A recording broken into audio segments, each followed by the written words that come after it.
Bonjour chers auditeurs, soyez les bienvenus à l'Université virtuelle africaine de développement. Le module d'aujourd'hui portera sur l'élevage de l'abeille, autrement dit l'apiculture. Donc je vous propose le plan suivant. Tout naturellement, on va parler du marché du miel, on va parler des différentes races d'abeilles, puis de la ruche en apiculture, le cycle de vie des abeilles, le fonctionnement et l'organisation des membres de la ruche, la production du miel, les produits de la ruche et tout naturellement on parlera des différentes maladies qui peuvent affecter les abeilles.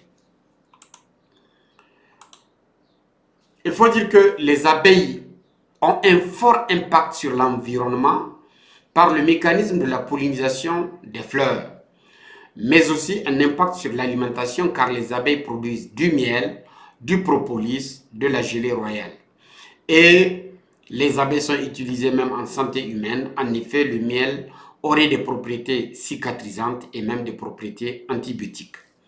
Il faut dire que les abeilles interviennent dans la biodiversité via la pollinisation croisée des arbres, créant de nouvelles variétés. En effet, 35% des aliments dépendent des insectes pollinisateurs. Toute cette diversité de fruits que nous avons sont issus en effet de la pollinisation croisée qui conduit à la création de nouvelles espèces. Il faudrait dire que les abeilles interviennent même indirectement dans la production animale via la pollinisation des céréales. Ces céréales qui sont utilisées dans l'alimentation du bétail, en particulier le maïs, le sorgho et le soja qui interviennent dans la composition des proventres. Ceci pour montrer l'importance des abeilles dans la nature. Parlons à présent du marché du miel. Il faut dire qu'au Niger, la demande est très forte et malheureusement l'offre est insuffisante. Ce qui fait qu'il y a une part de marché à couvrir. À titre d'exemple, en 2020, le Niger avait importé 17 250 litres de miel. Eh bien, si on importe des pays voisins, ce qui suppose que la production locale n'est pas suffisante et que la demande est forte. Et ce miel provient le plus souvent du Gourma, un état de l'AES, plus précisément le Burkina Faso. Il faut dire aussi qu'il y a des opérateurs qui peuvent gagner jusqu'à 30 millions par an dans le cadre de la production du miel. Ceci juste pour donner un exemple de chiffre d'affaires et dire que c'est une aubaine. Eh bien, mes chers entrepreneurs, c'est l'occasion de choisir son secteur d'intervention et l'apiculture peut constituer un parmi tant d'autres. Parlons à présent des races d'abeilles. Il faut dire qu'il y a plusieurs variétés d'abeilles qui sont utilisées en apiculture. Certaines sont des variétés de races pures, d'autres sont des races qui sont issues de croisement. Dans tous les cas, elles se distinguent les unes des autres par leurs caractéristiques, entre autres la production. Il y a des souches qui produisent des quantités de miel très importantes par leur mode de nidification. Il y a des abeilles qui sont adaptées à la culture par le type de plante qu'elles butiment et le type de plante butimée détermine le type de miel produit. Il y a des miels qui sont clairs, il y a des miels qui sont sombres, il y a des miels qui sont de couleur intermédiaire entre la couleur sombre et le clair, selon le type de fleurs butimées. On peut les distinguer aussi selon leur agressivité, d'où les risques liés à l'exposition et aussi la facilité du travail au niveau de la ruche. Il y a des abeilles qui sont très rustiques, qui résistent aux intempéries et en particulier aux maladies. On peut aussi les distinguer selon la pilosité et selon leur taille. À tout seigneur, tout honneur, on va commencer par Apis mellifica mellifica, qu'on appelle l'abeille noire, qui est la plus ancienne et qui est aussi une souche polyvalente, qui peut produire aussi bien du miel, de la gelée royale que du propolis. Là, nous avons Apis mellifica linguistica ou l'abeille italienne, avec un grain de pollen au niveau de ses membres. Là, nous avons Apis mellifica caucasica, ou l'abeille caucasienne. Elle est surtout spécialisée dans la production de propolis. Et là, nous avons Apis mellifica carnica ou la souche australienne. Et là, nous avons l'abeille Buckfast, issue de plusieurs croisements et qui a failli d'ailleurs être éradiquée grâce à une épidémie d'acariose. C'est l'occasion de faire coucou au professeur Api, mon voisin, quand nous étions à l'école inter-état de sciences et de médecine vétérinaire. Nous étions dans le même couloir et actuellement il est au service de parasitologie, ayant remplacé le professeur Jean-Louis Pangui qui nous a d'ailleurs fait ce cours. C'est aussi l'occasion de dire merci infiniment à notre cher professeur Louis Pangui qui a mis au point Emeria Pangui, responsable de la coccidiose. Parlons à présent des ruches, autant pour moi. Il faut dire qu'il y a plusieurs modèles qui sont construits tous quand même en bois. Il y a la ruche d'Adam qui est composée de 3 compartiments et il y a la ruche Ware qui comporte 4 compartiments. Les différentes parties de la ruche sont les suivantes, allant du bas vers le haut. Il y a le plancher, c'est ce que vous voyez ici, de couleur orangée ou sombre.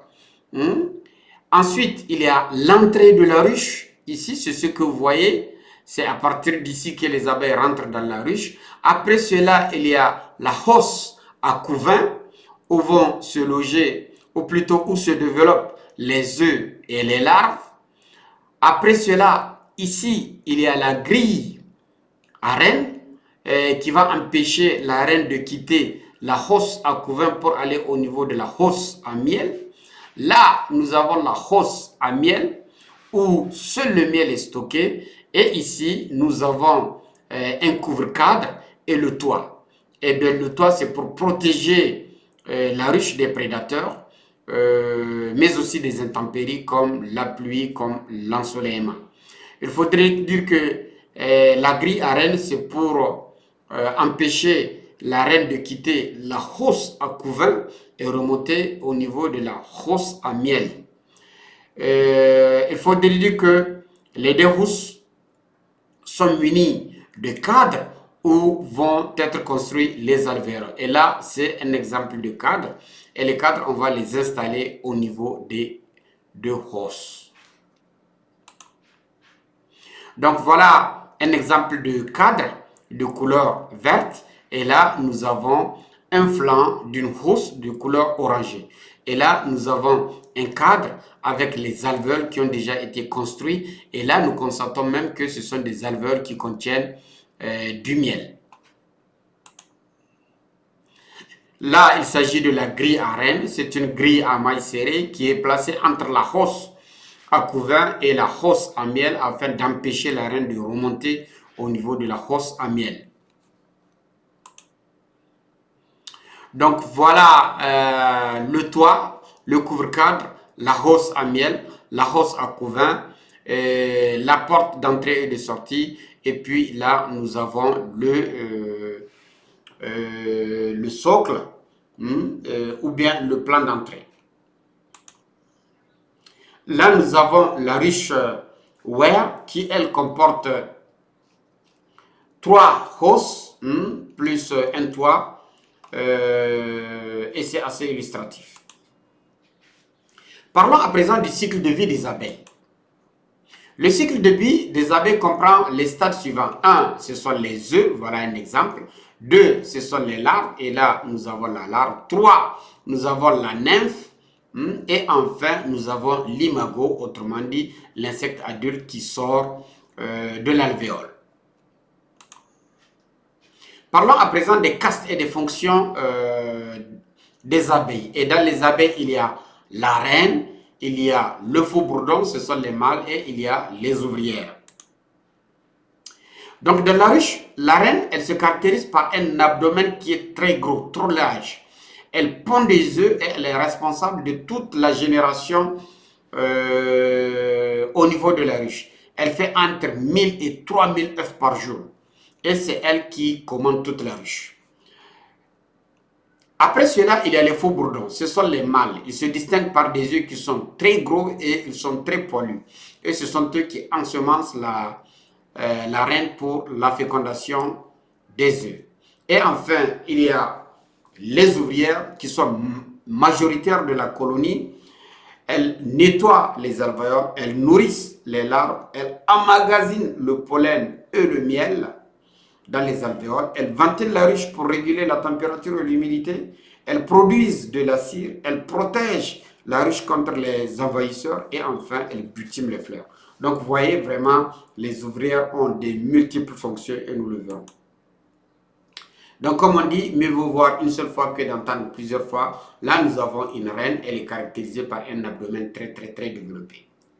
Assez distinct à comparer par exemple à celle-là ou même à celle-là.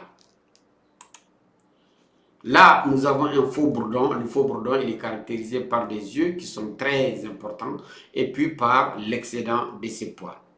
OK? Là, nous avons une ouvrière. Elle n'a ni un abdomen très large, ni des yeux très développés. En ce qui concerne les castes et leurs fonctions, il faut dire que les ouvrières arrivent à l'âge adulte à 21 jours et elles ont une espérance de vie de 45 jours. Les faux bourdons arrivent à l'âge adulte à 24 jours et ont une espérance de vie de 50 jours. La reine arrive à maturité à 16 jours et peut vivre jusqu'à 5 ans. En ce qui concerne les castes et leurs fonctions, il faut dire que tous les œufs pondus par la reine peuvent devenir une reine. Toutefois, si la larve provenant de cet œuf est nourrie par de la gelée royale, elle donne une reine qui se trouve dans une alvéole verticale appelée la loge royale. Si par contre, la larve est nourrie par la gelée nourricière et non la gelée royale, dans ce cas, elle donne une ouvrière. Là, c'est un exemple patent de l'épigénie qu'on vous donne par opposition au déterminisme génétique. Vous savez, de par le passé, on pense que ce sont les gènes qui déterminent les caractères. Par exemple, si vous avez la drépanocytose, c'est parce que vous avez le gène de la drépanocytose. Mais aujourd'hui, l'épigénétique nous montre que rien que par le type d'alimentation que reçoivent les larves, cela peut déterminer le fait qu'elles soient reines ou le fait qu'elles soient ouvrières. Ce qui veut dire que l'environnement, en particulier l'alimentation ici, a un rôle très important dans le déterminisme du sexe de ces abeilles. Eh bien, au même titre que l'alimentation, c'est tous les autres facteurs extérieurs tels que le sport, l'alimentation, la résistance au stress, le réseau social ou la socialisation, qui sont tous des facteurs qui interviennent dans la détermination ou dans l'expression de nos gènes. Si l'œuf est fertilisé par la reine, alors la larve donne une ouvrière. Si elle n'est pas fertilisée, dans ce cas, elle donne un faux bourdon. Quelles sont les fonctions successives des ouvrières? Les fonctions successives des ouvrières sont les suivantes. Dans un premier instant, elles sont des nettoyeuses, puis des nourrices, puis des magasinières de pollen apporté, puis des ventileuses, puis elles produisent de la cire nécessaire à la fabrication des alvéoles. Elles deviennent plus tard des gardiennes de la ruche contre les intrus, puis des bitumeuses pour chercher les produits au niveau de la fleur, en particulier les pollens et le nectar, et enfin, elles peuvent nourrir à l'extérieur de la ruche. Parlons à présent de la production du miel. Il faut dire que la production du miel commence par la saison de fleurissement des plantes. Et cette période correspond le plus souvent au mois de janvier et de février. Dans ce cas, les abeilles vont profiter de ces fleurs pour faire des réserves de pollen sous forme de pain de pollen. Il faut dire que le pollen sert à la production de la gelée royale et de la gelée nourricière et que le pollen est riche en protéines, en vitamines et en minéraux. La reine arrête de pondre lorsque la saison sèche arrive, qui correspond le plus souvent au mois de mars-avril. Pendant cette période, les mâles sont mis à la porte et ils peuvent nourrir à l'extérieur de la ruche. Les hausses peuvent être retirées pendant cette période parce que la femelle ne pond pas, afin d'éviter que la ruche se chauffe. Et la première extraction peut se faire en début de saison pluvieuse. Les abeilles se nourrissent de miel ou de sirop et c'est aussi l'occasion pour traiter les abeilles, particulièrement contre une pathologie qui fait un drame en apiculture qui est la varroise. Nous reviendrons amplement dans le chapitre relatif aux maladies des abeilles. Pendant le froid, il faut bien protéger les abeilles contre le froid. Vous constaterez qu'en ce moment, elles forment des grappes pour se réchauffer et la reine peut reprendre en ce moment sa deuxième production. Aussitôt que les fleurs s'ouvrent, alors les ouvriers vont sortir pour butiner. Il faut dire que s'il y a plusieurs femelles qui naissent dans une ruche, les abeilles peuvent essaimer, c'est-à-dire quitter la ruche avec quelques ouvriers pour constituer une autre ruche ailleurs. Dans ce cas, il faut dire que la reine quitte avec quelques ouvrières et cherche une autre ruche. S'il y a plusieurs reines, il faut dire que les reines peuvent se battre jusqu'à mort car dans une ruche, il n'y a qu'une seule reine. Il faudrait dire aussi que l'essaimage n'est pas favorable à l'apiculteur car il perd. Voilà un exemple d'essaimage. Parlons à présent des produits de la ruche. Il y a d'abord le miel il est extrait des cadres par centrifugation. Là, nous avons une centrifugeuse manuelle et en centrifugeant les cadres, on extrait le miel. Il faut dire que le miel est fabriqué à partir du nectar de la fleur par déshydratation. Le miel a moins de calories et contient du sucre qui est facilement assimilable. C'est pour cette raison que le miel est utilisé par les sportifs et en diététique. Il faudrait dire aussi que le miel facilite la cicatrisation et on peut l'utiliser dans certaines pathologies comme les toux, comme les maux de gorge, comme le rhume, particulièrement en l'associant avec le citron ou avec de la vitamine C. Quant à la gelée royale, c'est une sécrétion des ouvrières. Elle renforce le système immunitaire et permettent une meilleure fertilité et assure une longévité importante. Le propolis, c'est la cire de la ruche qui est utilisée pour coller la ruche. Elle est utilisée surtout en cosmétique pour traiter les peaux. Le pollen, c'est la source de protéines pour les abeilles. Elle est entreposée dans les alvéoles et sert à nourrir le couvain. Il a un rôle surtout alimentaire et c'est une source d'énergie. La cire, quant à elle, elle est utilisée pour former les alvéoles de la ruche. La cire est utilisée pour créer des chandelles et des moules en forge. Elle sert aussi dans le cadre de la fabrication de la crème et de certains baumes. Il faut dire aussi qu'il ne faut surtout pas oublier que les abeilles peuvent produire du venin. En effet, le venin est sécrété via le dard dans la glande qui se trouve à la base du dard. Il est utilisé pour stimuler le système immunitaire ou pour traiter certaines inflammations. Supposons que nous avons une ruche qui produit 13 litres de miel par ruche. Nous allons faire 2 récoltes par an et avec 100 ruches sur 1 hectare. Si le prix du litre est de 600 francs le litre de miel,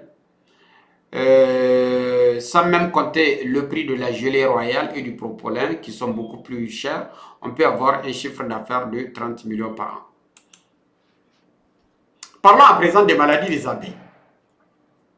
Parmi les maladies des abeilles, la maladie la plus meurtrière, c'est la varroise.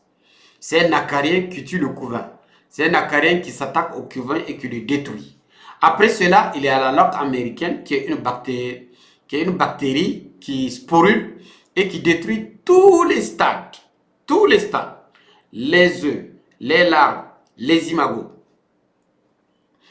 Il y a aussi les insecticides du système agricole qui poussent les abeilles de fois à fuir et de fois malheureusement qui a un effet knockdown et qui finit par les tuer. Parlons enfin des prédateurs et parmi les prédateurs, il y a le serpent qui aime beaucoup le miel, mais l'homme est de loin le plus grand prédateur des abeilles car c'est lui-même finalement qui prend tout le miel des abeilles. Là, nous avons un produit qui est utilisé contre la varroise. En conclusion, je dirais que je suis au terme de cette présentation et je viens de vous présenter le monde fascinant des abeilles. Et j'espère que cette présentation vous a plu et que vous en ferez un bon usage. Mieux, je souhaiterais que vous tiriez au maximum de produits, de profit de cette spéculation qui est l'apiculture, car la demande est forte et le miel est très apprécié. Mesdames et messieurs, voilà ce que j'ai bien voulu partager avec vous dans le cadre de cette formation sur l'Université fruitière africaine. On se donne rendez-vous sur notre prochain module. Je vous remercie infiniment et n'hésitez pas de partager, participer activement à cette communauté en likant. Il y a beaucoup de vidéos qui sont faites, mais peu sont ceux qui likent, peu sont ceux qui partagent, peu sont ceux qui s'abonnent. Abonnez-vous afin de recevoir systématiquement les vidéos que nous ferons au niveau de l'Université fruitière africaine de développement.